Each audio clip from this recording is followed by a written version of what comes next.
নমস্কার ভক্তবৃন্দ, মন মন্দির চ্যানেলে আপনাদের সবাইকে স্বাগত জানাই। প্রিয় ভক্তবৃন্দ, কখনো কি এমন হয়েছে কোনো একটি ঘটনা, কোনো মানুষের আচরণ, কোনো সম্পর্কের ভাঙন কিংবা জীবনের কোনো কষ্টে আপনার মনটা একেবারে ভেঙে পড়েছে, চোখে জল আসে কিন্তু কাউকে বলা যায় না, মনের মধ্যে হাজারটা প্রশ্ন ঘুরতে থাকে। আমার সঙ্গেই এমন কেন হলো? আমি কিভাবে নিজেকে সামলাবো? এই কষ্টটা কি কোনোদিন কমবে? যদি আজ আপনার মনও কোনো কারণে অশান্ত থাকে, যদি মনে হয় আপনি আর নিজেকে সামলাতে পারছেন না, তাহলে আজকের এই কথাগুলো আপনার জন্য।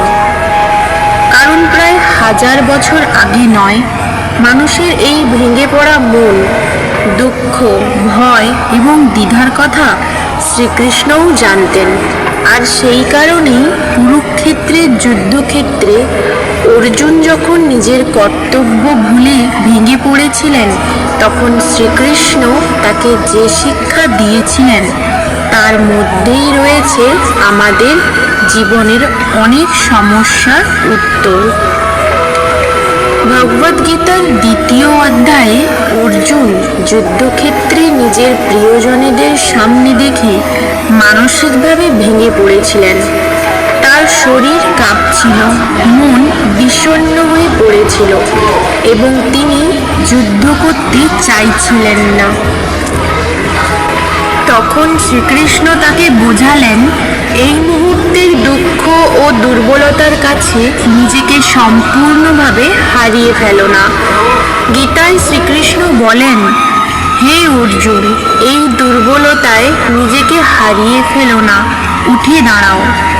এই কথার অর্থ এই নয় যে মানুষ কখনো কাঁদবে না, কষ্ট পাবে না বা দুর্বল অনুভব করবে না, বরং এর অর্থ হলো কষ্ট আসতে পারে, চোখে জল আসতে পারে, মন ভেঙে যেতে পারে, কিন্তু সেই কষ্ট যেন আপনার পুরো জীবনকে নিয়ন্ত্রণ না করে।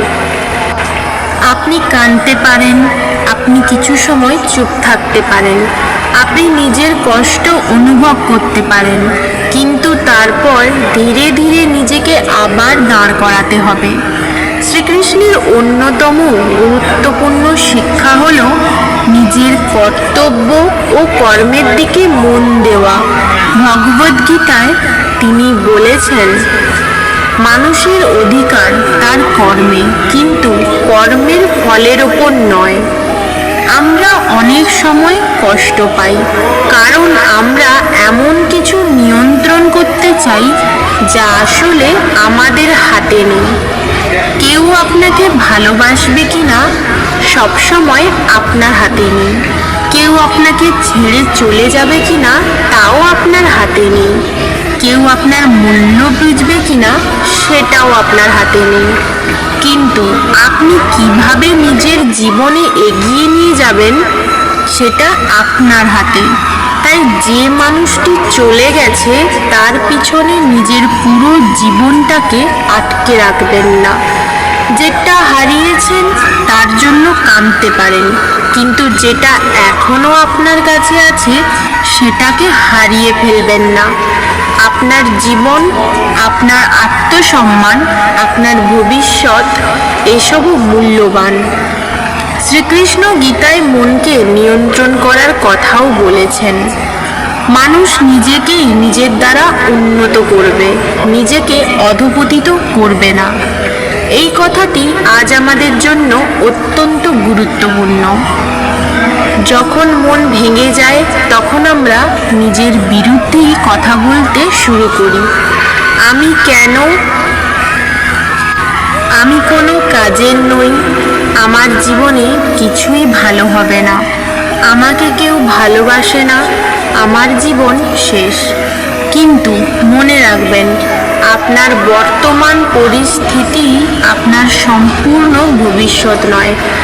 আজ আপনি কষ্টে আছেন বলেই আগামীকালও একইভাবে থাকতে হবে এমন কোনো নিয়ম নেই।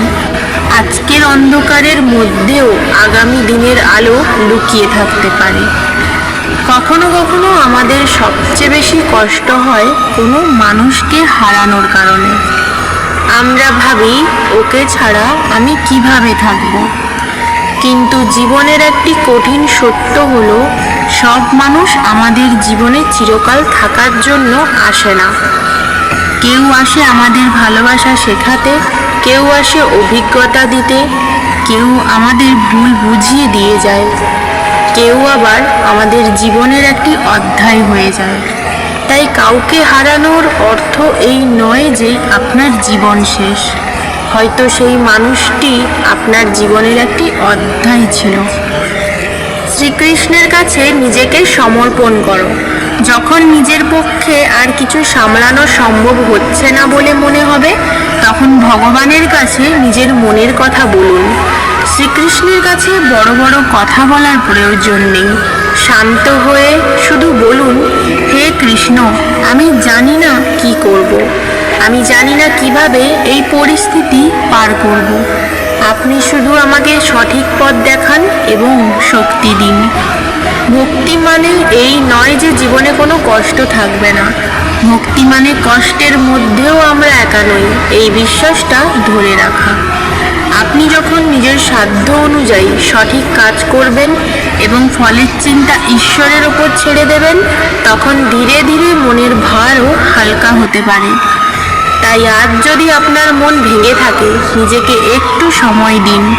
কাঁদতে হলে কাঁদুন, প্রার্থনা করুন, নিজের কাছের মানুষের সঙ্গে কথা বলুন, প্রয়োজনে সাহায্য নিন, কিন্তু নিজের জীবনকে শেষ বলে ধরে নেবেন না।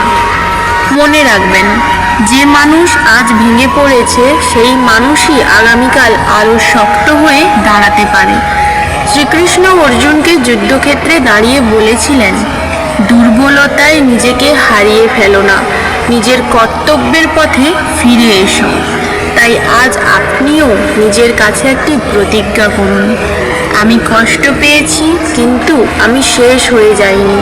আমি ভেঙে পড়েছি কিন্তু আবার উঠে দাঁড়াবো। আমি সব কিছু নিয়ন্ত্রণ করতে পারি না, কিন্তু নিজের কর্ম ও নিজের পথকে আমি সঠিক রাখবো। আর সারা জীবন কঠিন সময়েও আমি শ্রীকৃষ্ণের উপর বিশ্বাস রাখি। প্রিয় ভক্তবৃন্দ, যদি আজকের এই কথাগুলো আপনার হৃদয়কে একটু হলেও শান্তি দিয়ে থাকে, তাহলে ভিডিওটিতে একটি লাইক, কমেন্ট করতে ভুলবেন না। আর আমার চ্যানেলে নতুন হলে আমার এই ভক্তিমূলক চ্যানেলটিকে সাবস্ক্রাইব করে আমাদের এই ভক্তিমূলক যাত্রার সঙ্গী হয়ে থাকুন। জয় শ্রীকৃষ্ণ।